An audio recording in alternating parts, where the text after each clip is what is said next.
economies and most populous nations.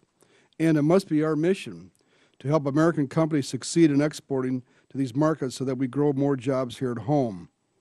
In fact, direct exports from Illinois, the land of Lincoln, to TPP countries more than doubled from $3.4 billion in 2005 to $7.7 billion in 2011, making Illinois the third largest exporting state in the nation to the TPP countries after Texas and California. The importance of TPP for America's long-term economic future is clear. First, the TPP offers the U.S. an invaluable opportunity to shape the development of trade rules in the fastest-growing region of the world.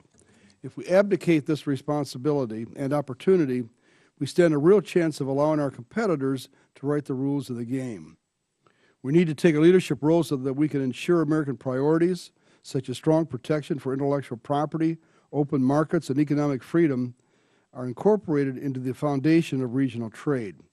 I cannot stress how important this is and what opportunity this represents for our nation. Second, we must proactively work together to reduce onerous regulations and trade barriers in Asia so that American exporters and investors can recognize the benefits of growing markets. TPP promises to lower the cost of American exports overseas by reducing tariffs and other trade barriers, thus making our goods more competitive.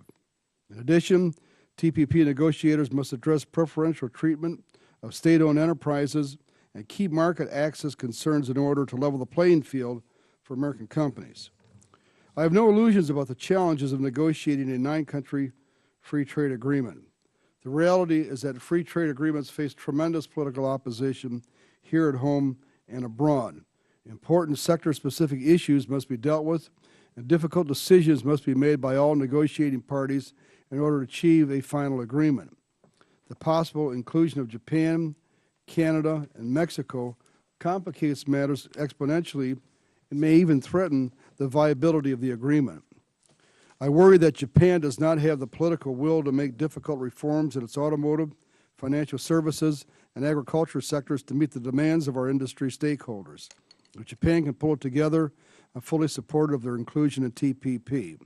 I look forward to hearing the testimony of our distinguished witnesses and the opening statement of our committee host this afternoon. Thank you, Mr. Manzullo. Appreciate